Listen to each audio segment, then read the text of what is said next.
Okay guys, so what I'm up to here is eventually I'm going to be building an electric start cart for the walk behind Gravely's. It's getting to that point in life where it'll be easier if I do that instead of constantly hurting myself pulling them. So I got these two starters here. This one here, as far as I remember, it worked, but the bushing's out of it. What I might do, the bushing's actually split in half. I'm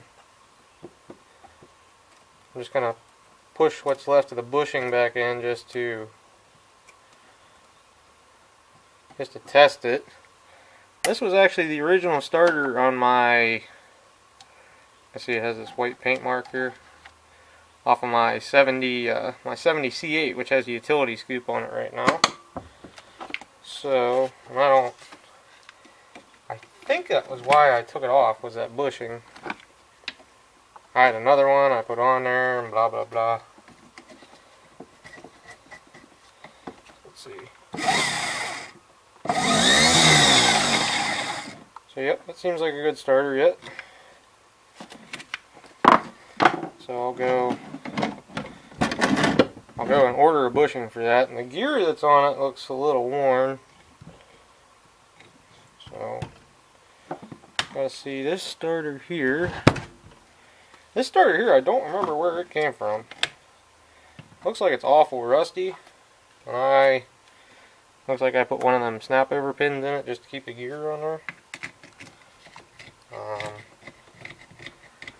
It looks like one I had apart. I don't know if I remember screwing with one of these starters.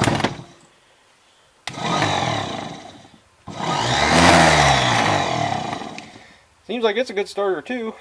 It's got a good gear on it right now. It's a little sloppy on the shaft, but it seems to work. But there's no slop in the actual shaft back here, it's just in the gear. I think you guys can see that okay. I'm looking behind you right here. So, that being said, next step is I'll have to come up with, I got material for this job. I've had this stuff for a while. Got a whole bunch of rectangular tubing down there in the bottom. I forget what it is. It looks like it's inch by inch and a half, maybe inch by 2, maybe 3/4 by inch, a quarter. Who knows? I got a little bit of smaller stuff back here too. I got an old handlebar. It might come in handy for that. Drive shaft, all kinds of crap. The only thing I need is the fine thread bolt for the starter clutch. Fine thread bolt. Hopefully you guys are looking at that fine thread bolt. I got a good starter clutch here.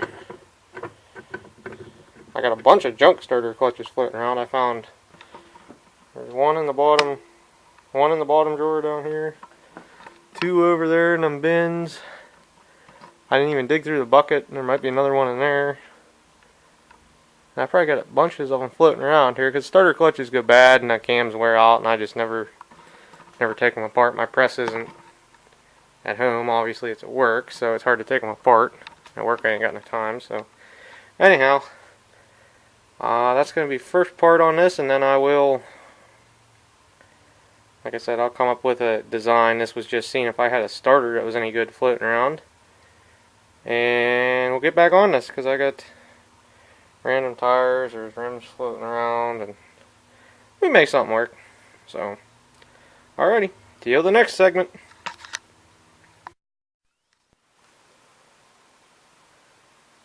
Alrighty guys, so here's a rough idea of what I'm up to. Did find some fine thread bolts. Sit there. There we go. But I'm thinking, wasn't quite sure on how big to make this. And what I think I'm going to do, and probably because I know I'm going to have room for this, because the center of this shaft needs to be about roughly, seems like 12 and a half inches Straight out will be good, and then what I'm going to do is cut this bolt head off and weld, maybe not this extension in particular, but weld a 1/2 inch extension with a 15/16 6-point socket on the end, and this is a wobble extension, so it doesn't have to be exact, and it can move up and down some to get it lined up.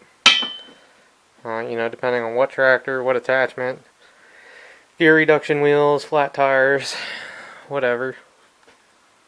So that's a theory I got, and when I drop the starter down, then over here I should have room for a battery. And this is roughly, these side pieces here are about 12 inches long, and the cross pieces are 16. I'm not real sure, like I said, if I'm going to stick with this.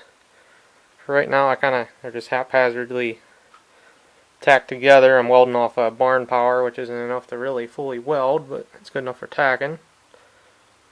So, I think the best thing I can do, and my thoughts are with the starter clutch, is I'm going to run another bar maybe about here across, something like that, and grab this in the middle, right before the extension is going to be welded on. And like I said, that's just a theory, that's what I'm thinking.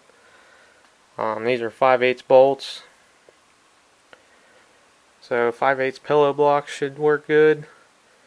And what I think I'm going to do is I'm going to put, instead of having them both on this side, I'm going to put one here, and I might put another one over here. I have to get a little bit longer bolt, so I got a little bit more of a flat spot here to work with. But I think that'll work okay. And you know, like I said, this is just my first concept of what I'm going to do here. So before I get too carried away, I need to find pillow blocks for this so it'll work.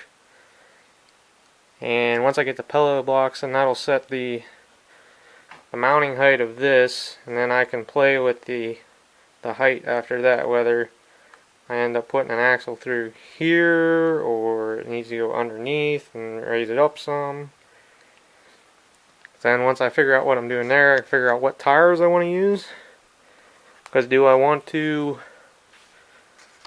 I have a bunch, and I think I have somewhere, I have a bunch of old L and commercial 10 hubs welded together. I could drill them and make them a straight bore. But then that wouldn't have any bearings in it.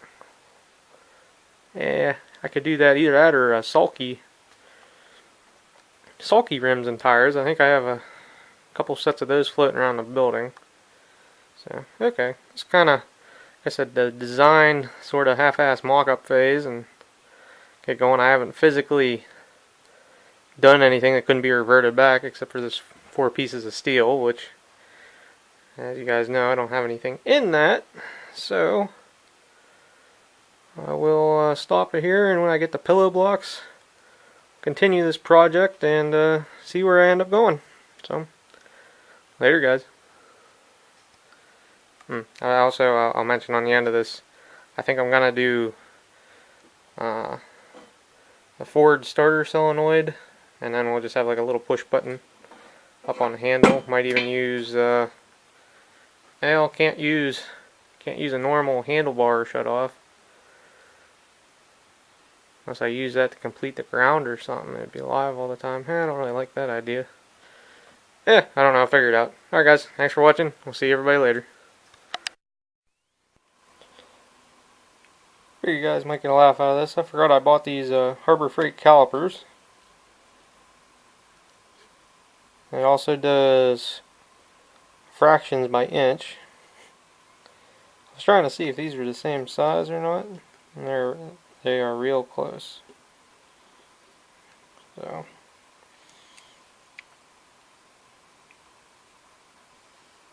here are millimeters. Decimal by inch.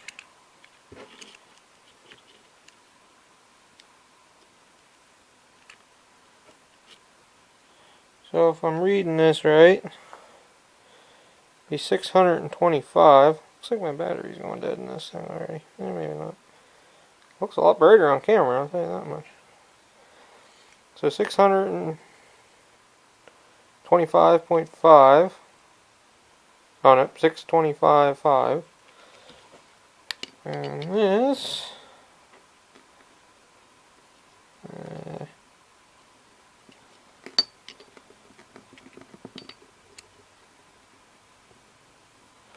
looks like about 618.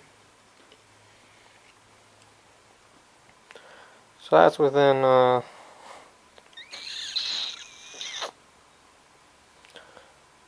7 thousandths.